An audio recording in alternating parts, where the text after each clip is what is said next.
et dont l'Éternel est l'espérance, il est comme un arbre planté près des eaux. Alléluia. Amen.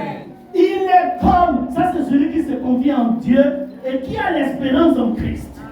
Alléluia. Amen. Il est comme un arbre planté à côté des eaux. Alléluia. Et qui tend ses racines vers les courants. Alléluia. Bien-aimé, tu es comme un arbre qui est planté au bord d'une rivière. Donc tes racines vont dans cette rivière. Alléluia. Pour pouvoir te ressourcer. Alléluia. Amen. Ta seule ressource, c'est l'Éternel. La ressource de cet arbre, c'est les eaux qu'elle puise, que ses racines puisent.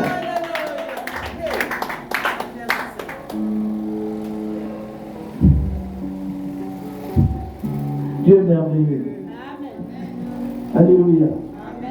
Dieu est vraiment merveilleux. Malheur à celui, à l'homme qui se confie à l'homme. Il est comme un misérable qui habite le désert. Est-ce que vous comprenez ça? Il est comme un misérable qui habite le désert. Mais béni soit l'homme qui se confie à l'Éternel, dont l'Éternel est l'expérience. Cet homme est comme un arbre planté près d'un ruisseau, dont les racines s'étendent afin de pouvoir ressourcer ce arbre. My God, my God. Pousse encore, papa. Alléluia. Yes. La Bible va nous dire plus loin que cet arbre, ses feuilles ne fleurissent point. Alléluia. Ça veut dire que cet arbre, les feuilles sont toujours vertes. S'il y a la saison sèche, s'il y a la saison de pluie, cet arbre ne craint rien. Parce que ces feuilles sont toujours à bon sang, en train de donner du fruit. Alléluia. Amen. Bien-aimé, ça veut dire simplement que si toi tu te confies à l'Éternel, tu as l'espérance à l'Éternel, quels que soient les vents et tempêtes, quels que soient les marées, quels que soient les problèmes, tu seras toujours Dieu. Amen. Et les gens vont même se demander, avec autant de problèmes, comment cette sœur, comment ce frère, comment cette maman, ce papa est toujours Dieu. Alléluia. Alléluia. Parce que tu as un secret que tu entretiens. Tu as un secret. S'il y a des gens qui ne sont pas recueillis dans ton quartier, s'ils vont venir te dire, sœur, frère, dis-nous un peu, quel est ton secret? Quel est ton secret? Nous voyons que tu habites une maison où les passants voient à l'intérieur. Manger, c'est des problèmes. Te vêtir, c'est difficile. Mais tu es celui-là qui est toujours. Je suis dans la joie. Toujours dans la joie. Quel est ton secret? Tu vas lui dire, viens, mon frère. Yes. Mon vrai secret, c'est ça. J'ai lu la Bible et je la pratique. My God. Alléluia. Amen. Et bien aimés, ils verront que à tout moment, tu auras toujours de quoi manger. Malgré la misère, malgré le chômage, tu auras toujours de quoi manger. Alléluia. Dieu dit qu'il nourrit les oiseaux du ciel. Bien aimé, cette parole devrait nous révolter. S'il arrive à nous, voyez-vous un peu que, je ne sais pas si vous faites ces expériences comme moi, j'aime bien regarder les animaux. chez le boutiquier. Tu as acheté ton kilo de zèle ou ton kilo de dindon. Pendant que tu nettoies, il y a des parties que les femmes jettent. Alléluia. Mais tu vas voir un lézard qui ne s'est pas associé à toi pour aller chez le boutiquier. Mais il va venir manger cette partie que tu jettes. Parce que cette partie est nécessaire pour lui. Où est-ce qu'il a sémé?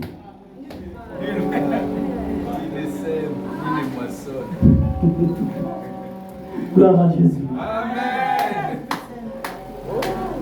Jésus le nourrit au travers de toi. Alléluia. Parce qu'il n'a pas de champ. L'oiseau s'envole tous les jours. Il n'a ni champ, ni grenier. Mais il mange tous les jours. Bien-aimé, ce n'est pas la nourriture qui va nous amener à régner notre Dieu. Ce n'est pas le vêtir qui va nous amener à régner notre Dieu. J'ai toujours dit que si ce n'était pas un scandale de venir ici, par exemple, prêcher en culotte ou en Bernida, je pouvais le faire. Mais parce que c'est un scandale pour les autres. Alléluia. Je pouvais le faire. Parce que lorsque je vais mourir, je ne veux rien amener avec moi.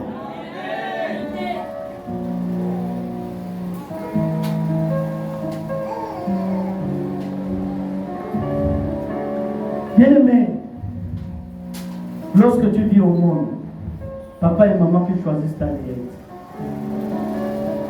Alléluia. C'est papa et maman qui te lavent. On t'habille jusqu'à ce que tu commences à faire les premiers pas. Jusqu'à un certain âge, là où tu travailles, tu commences à prendre soin de toi. Alléluia.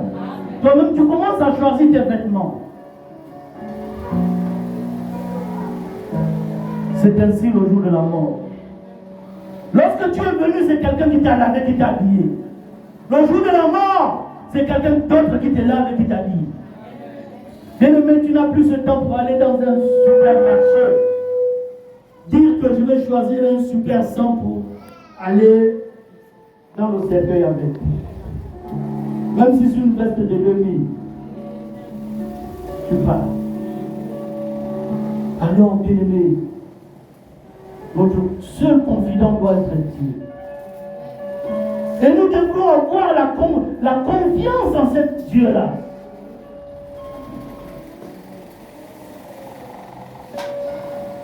J'ai eu une prophétie qui était sortie sur moi.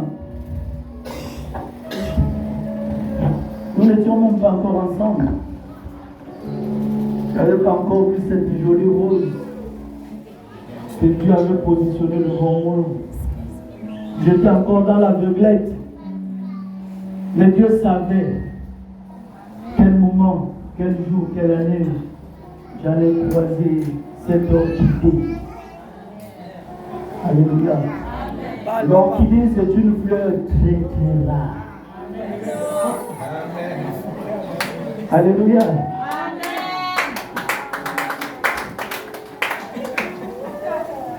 Et cette prophétie va dire que jeune homme, tu vas travailler dans ta vie. Tu vas te marier, tu auras des enfants. L'arbre a déjà porté le fruit, mais les fruits ne sont pas encore mûrs. Alléluia. Amen. Mais je n'ai pas attendu que ces fruits mûrissent assis. Aide-toi, le ciel t'aidera. J'ai commencé à courir de gauche à droite. Si je me mets à vous dire tout ce que j'ai fait dans ma vie, comme petit boulot, avant d'être là où je suis, on ne va pas partir d'ici. Alléluia. C'est parce que Dieu dit, sois fidèle aux petites choses. My God. Et ce qui vient après là, tu ne pourras pas supporter. Alléluia. Nous devons avoir confiance, l'espérance en Christ. Mais si nous prophétisons, mon frère, est-ce que tu sais que demain je serai nommé ministre? Est-ce que tu vas déjà te confier à un homme? Ne sachant pas qu'Adam te confier, tu es en train d'attirer. C'est le charbon ardent que tu as marqué sur ta tête, sur ta famille.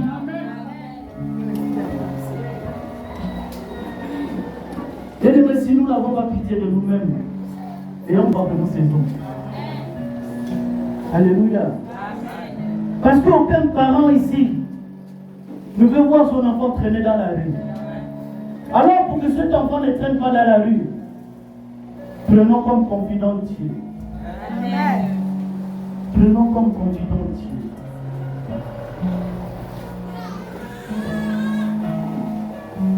Quand j'ai lu cette parole, j'ai pris beaucoup de résolutions dans mon cœur. Alléluia. Ce que je faisais hier,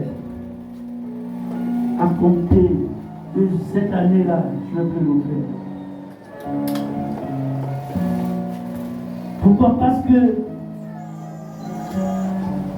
aujourd'hui on va dire j'ai gagné ma vie. J'ai gagné ma vie pourquoi? Je travaille, j'ai une femme, j'ai les enfants, j'ai une maison, j'ai une voiture, oui. Mais après ça, où ira mon âme?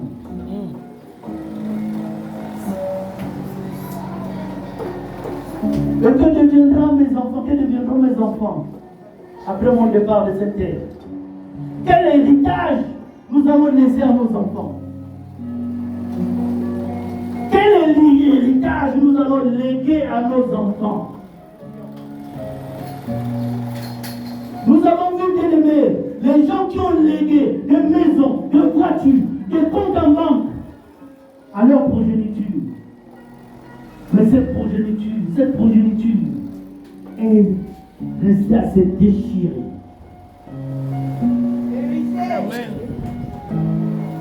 Elle est restée à se déchirer au point où ces biens n'existent plus. Voici le seul bon héritage. Alléluia. Voici l'héritage que nous devons laisser à nos enfants. La parole de Dieu. Alors, bien-aimé, si toi, le Père, la Mère, tu es sur ce bon chemin avec Christ, tes enfants suivront les pas du Père. Alléluia. Mais si toi, tu es un homme qui aime marcher en califourchon, un pied dans le boutique, un pied à l'église, tes enfants se referont autant.